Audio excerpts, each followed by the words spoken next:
Maisha ni safari ndefu yenye milima na mabonde. Kwa nini nakwambia maisha ni safari ndefu? Nataka ujue ya kwamba hatua uliofikia ni nusu ya safari yako. Je, utarudi nyuma uanze upya au utaendelea ufikie malengo uliojiwekea katika maisha yako? Inawezekana safari ya kufikia mafanikio yako ni kilomita 100 na sasa umefikia kilomita 50. Ukirudi nyuma ni sawa umemaliza kilomita 100 lakini haujafikia malengo yako. Ili kuthibitisha hayo, tazama na ujifunze safari ya maisha ya kijana Mohamed Suleiman aliyesafiri nchi mbalimbali na kufanikiwa ndani ya Tanzania hii. Kwa jina kamili naitwa Mohamed Suleiman Khalef, mkazi wa Mpendae. Elimu nilifikia darasa la 8 katika fani ya ufundi, na nilianzia katika kujifundisha vyombo vya marine mawili. Baada ya hapo nikawa na gereji yangu mwenyewe ya vyombo vya marine mawili. Nikafanya kazi hiyo kwa muda wa miaka kadhaa. Nikaona ipo haja sasa ya kupanda juu zaidi. Nikaingia katika experience ya kujifundisha ufundi wa magari. Nilipofika mwaka 2004 niliamua kusafiri kutoka nje ya Tanzania, na bahati nzuri nilifanikiwa kufika Holland kwa kwenda kutafuta maisha. Niliishi Holland kwa muda miaka 2. Bado nikaona hali ya kipato ni kidogo na tumetoka nyumbani Tanzania kwa kwenda kutafuta maisha. Kwa hiyo nikaona pale maisha sio mazuri na kipato kipo chini. Nikaamua kumove mbele, na bahati nzuri nikafanikiwa kuingia Uingereza mwaka 2006. Nilipofika nchini Uingereza nikaajiriwa katika kiwanda kimoja cha Pack Mill ambacho kinadili na masuala ya magazine. Nikafanya kazi pale kuanzia 2006 mpaka 2009.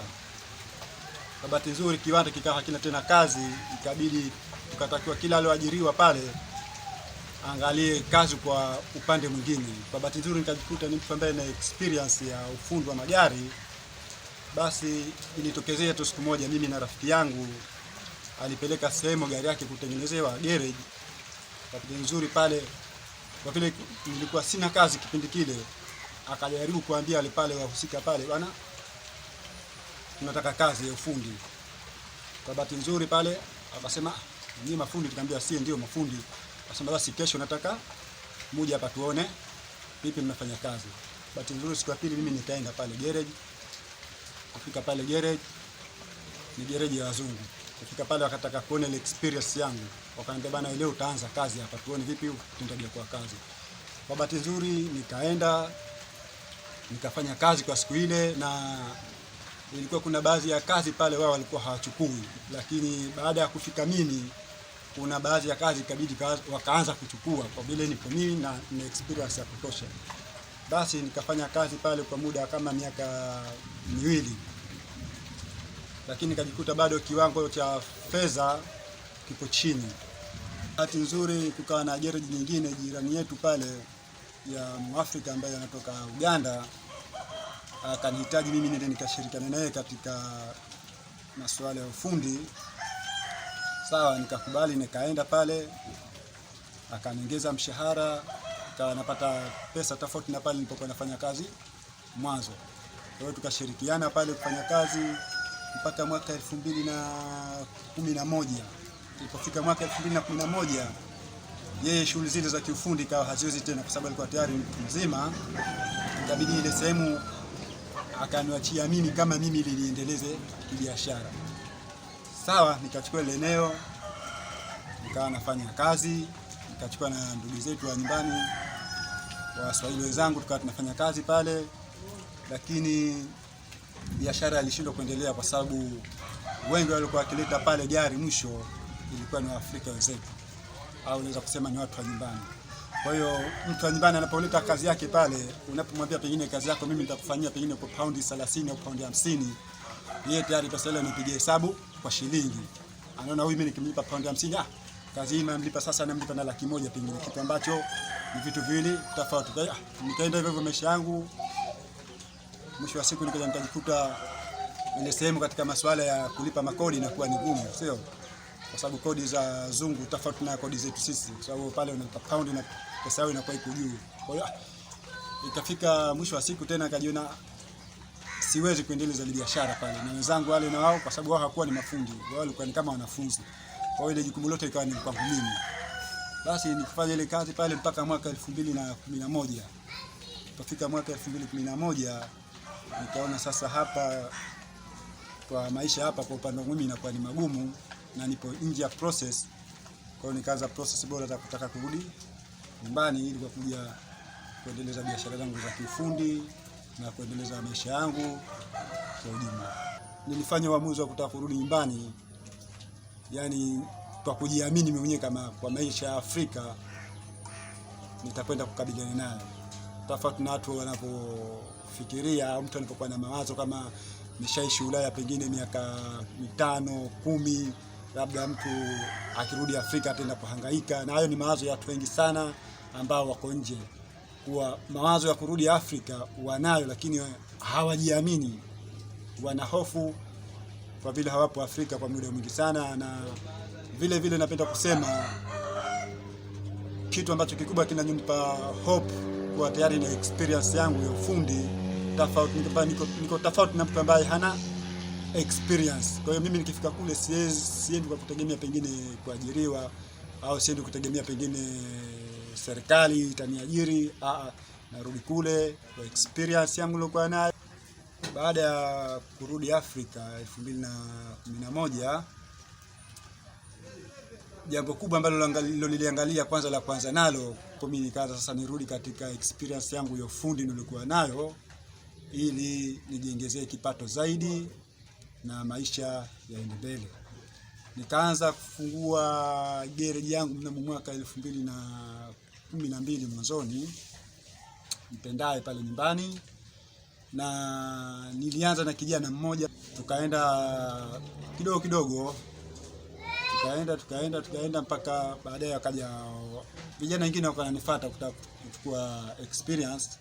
Basi wakawa nakuja pale, nikawa nafundisha, anaweza kukaa anabakia, kwa sababu kazi ya experience ya ufundi inataka moyo na subira na uamuzi, hasa ukizingatia sasa hivi vijana wetu wengi sana ukimwambia swala za ufundi, hasa swala la garage, yani mtu anaona kama, yani wengi wanataka kazi za udereva na kazi nyingine zile, kisoma swala kazi ya ufundi mtu aamue mwenyewe kina yeye mwenyewe, mimi nataka niingie katika experience ya kutengeneza magari.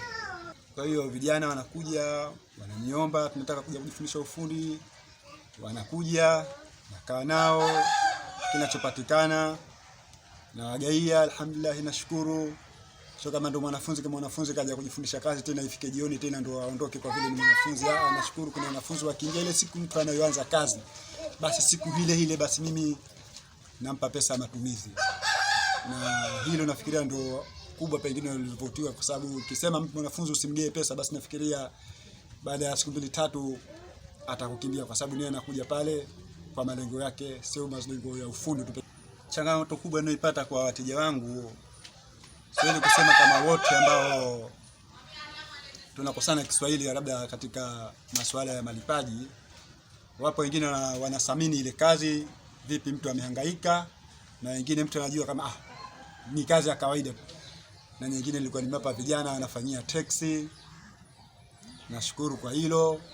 Na faida nyingine kubwa ambayo nimepata katika kazi zangu hizi, baada ya kuona nahangaika katika kufuatilia masuala ya spare, inabidi saa nyingine niache kazi nifuatilie spare mjini. Kwa hiyo nikawa naweka vitu kidogo katika ofisi yangu ili baadhi ya vitu niwe sielekee tena mjini. Nikaanza hivyo kidogo na ikafika time nikaona sasa ni bora nitafute mlango ambao upo karibu na ofisi yangu ya garage ambapo ni hapo barabarani tu. Kwa hiyo nikaamua kuweka duka la spare, na alhamdulillah namshukuru Mwenyezi Mungu. Sihangaiki tena kwa spare kwa nitoke ofisini kwangu hapa Mpendae nielekee mjini kupoteza muda na kuongeza mafuta kwa kwenda kufuata spare magari. Nimekwama spare, basi namtuma kijana tuenda akachukue spare hapo, hata kwa miguu tu, au natoka mwenyewe na kwenda kuchukua spare dakika 2 nisharudi na kwa muda.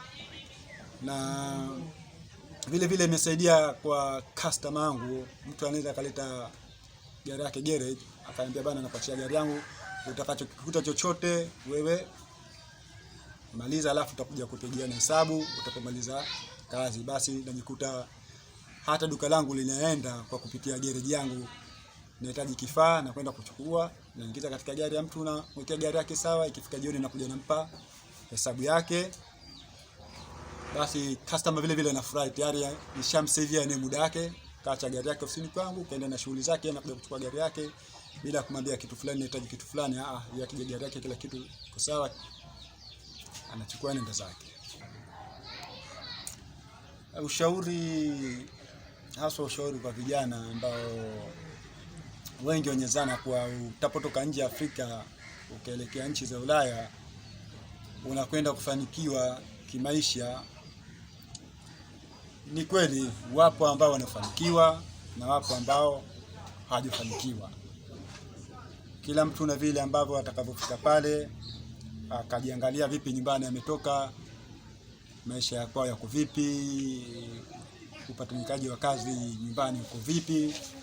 Kwa hiyo asiwe nadhani kama akienda Ulaya atafanikiwa maisha. Nafikiria mtu anaweza kukaa kafikiria rafiki zake wengi ambao wako nje, jamaa zake ambao mpaka leo pengine akiangalia pengine Afrika hata nyumba hajamiliki, na akimhesabia miaka anaweza kufika hata miaka 10, 15, Afrika hana chochote. Kwa hiyo wasiwe na mawazo kwa hataki kujishughulisha hapa nyumbani kutafuta kazi akafanya kwa kuwazia maisha ya Ulaya. Wapo watu wengi nimewacha Ulaya, nimefika mimi pale nimeona hapo miaka 10. Mtu anamuuliza anakuambia mimi Afrika, na ukifuatilia historia yake kwa kweli Afrika hana chochote, yani baki yupo Ulaya tu. Ufahari mimi niko Ulaya.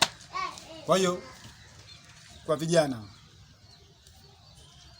kazi nyingi sana zipo za kufanya, ingawa kipato chetu cha Afrika kama tunavyokijua hususan Zanzibar kipo chini.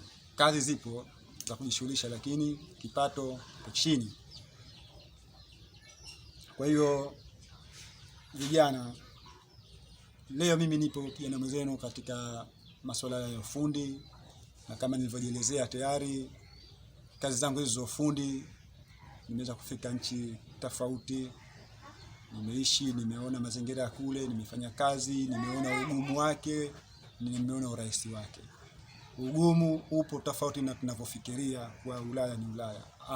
Sio kweli. Kuna changamoto zake na kuna ugumu wake wa kimaisha kama hapa nyumbani. Kwa hiyo vijana watafute shughuli za kufanya. Zimo sasa hivi naweza kusema wa Zanzibar ni nchi ambayo ina magari mengi sana na gereji zimekuwa nyingi. Kwa hiyo sifikiri kama kijana ataenda kuomba sehemu kutaka masuala ya ufundi atakataliwa. Sio kweli. Wapite sehemu waombe na watachukuliwa. Kwa mfano kama mimi gereji yangu nachukua vijana na nishachukua vijana wengi sana, washakuja washajifundisha ufundi, wengine washaenda kufungua gereji zao wenyewe wao. Kwa hiyo kazi ni hizi na kazi za ufundi kwa kweli hazimtupi mtu. Wapo watu ambao tunaona wamesoma, wana vyeti vyao, wana elimu ya kutosha, lakini ukimtizama katika swala la kazi mpaka leo bado hana kazi, yupo tu mitaani. Kwa hiyo ushauri kwa vijana wenzangu wajue kama kazi za ufundi kwa sasa hivi zinalipa, na kazi ya ufundi haimtupi mtu popote pale utapokwenda. Ukishakuwa na experience yako ya ufundi basi utafanya kazi. Mfano mdogo kama nilivyokushaelezea mwanzo, baada ya kuwa ile sema kwa kufanya kazi mwanzo kazi mlikuwa hamna tena, na nikaenda kuomba sehemu nyingine ya ufundi, na wala hawakutaka kubagua, wala hawakutaka pengine mimi na qualification fulani au niwe na degree au niwe na vyeti vya kuonyesha kama mimi nilipitia masuala ya ufundi. Walitaka kuniona tu experience yangu, na kwa siku ya kwanza waliona na akaamua kuniajiri na akanilipa mshahara kama kawaida kwa kupitia shughuli zangu za ufundi ambayo mwenyewe niliamua kwa uamuzi wangu bila kushawishiwa na mtu, bila shinikizo la mtu. Ni mimi mwenyewe tu nilihisi hii ni kazi ambayo mwenyewe ndio ambayo itakayonilinda katika maisha yangu. Bila shaka umepata kuona nchi ngapi alipitia na mwishowe alifanikiwa ndani ya Tanzania yetu. Ewe kijana, ondoa dhana ya kuajiriwa hali ya kuwa una ujuzi wako. Pambana na elewa kuwa kipaji chako ndiyo ajira yako.